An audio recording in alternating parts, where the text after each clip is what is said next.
Off-page SEO versus on-page SEO.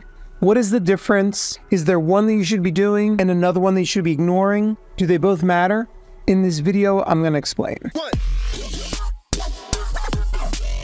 My name is Frank. I'm the founder of Saga Pixel. We are a digital marketing firm that specializes in SEO. I've been doing SEO seriously for about 10 years at this point. I'm interested in hearing your comments. If you think I missed anything, or if you think I really gave a good explanation about this, I'd love to hear about it. There was an internal PowerPoint that was submitted as evidence. And in this PowerPoint, Google explains its 3 pillars of search, which I think do a good job of explaining what the difference is between on-page SEO and off-page SEO. So as you can see in these 3 pillars of ranking, first you have the body, what the document says about itself. This is on-page SEO. This is optimizing the content so that it is as hyper relevant to the query that the user entered into Google as it can be. That includes the entity optimization of the actual article or landing page, ensuring that the target keywords are in there, that they're included in the title tag, in the headers, that the page is comprehensive, that other pages on the website are linking back to it using anchor text that describes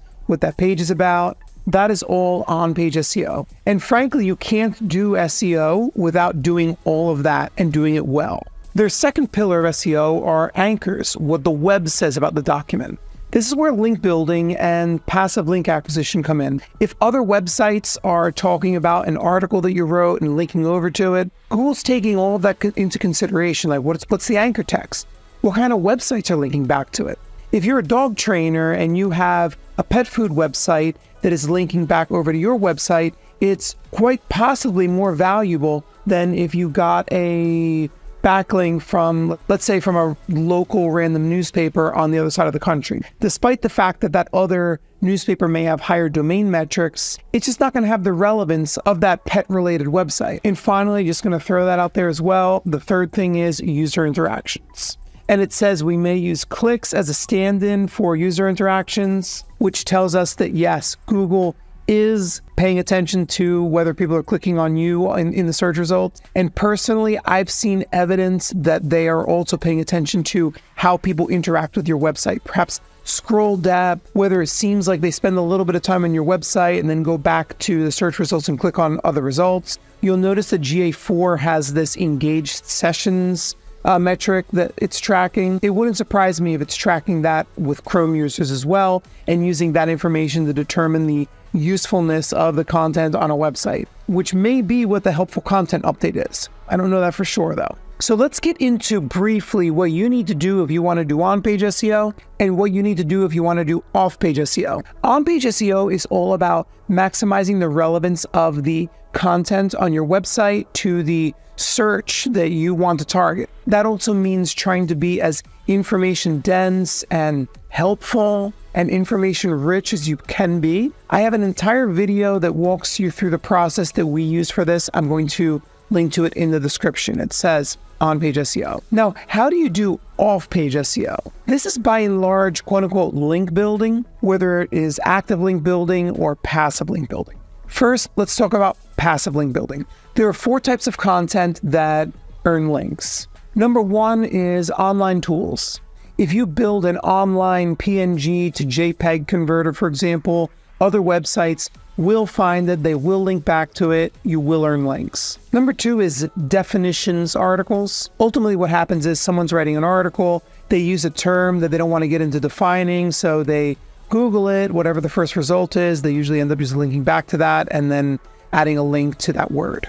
You can be the website that's earning those links. Number 3 is statistics. Someone can be writing an article about balding cures, for example, and they decide that they want to pull up a statistic about what percentage of men end up suffering from male pattern baldness. And they'll have a sentence like X percentage of men suffer from baldness, and then link back over to your website. Number 4 is honestly doing something newsworthy. I've heard this referred to as data-driven link building. The flavor of the month for the last couple of years has been referring to it as digital PR.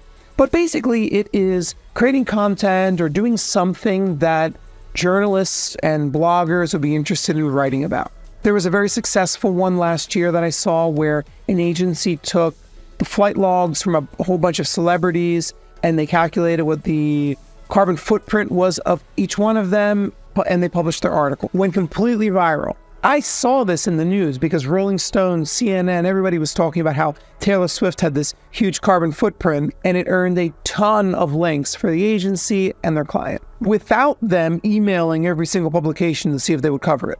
Which leads me to active link building. With active link building, you're going to produce some piece of content that you are going to reach out to other websites and basically beg for them to link to it in most cases.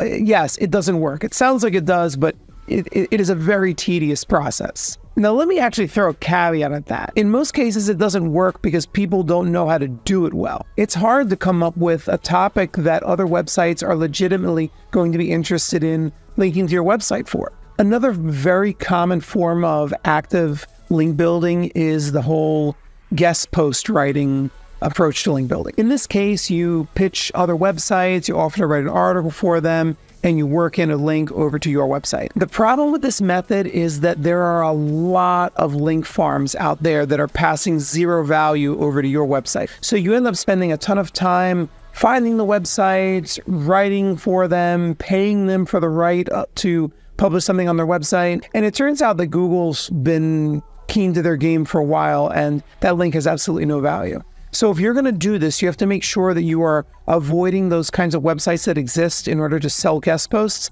like the plague. If one of them is on one of those emails that you get, the Dear Sir emails that are probably in your inbox every day, avoid it. Just to wrap up, on-page SEO is necessary. Google is never going to rank your website for a query if it doesn't think that it is highly relevant and valuable. Off-page SEO, in many cases, isn't entirely necessary. Now, there are some things, like honestly, if you want to try to rank a car accident lawyer page in New York City without doing any link building, good luck. But I can tell you that a few years back, I had a recording blog just about like home recording, and I had it ranking for queries like best compressor plugins for vocals and so forth, with zero link building.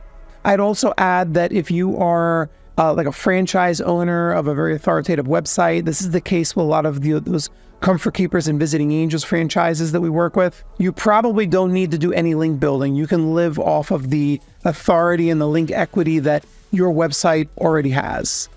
Looking forward to hearing what you have to say in the comments, and I will be responding.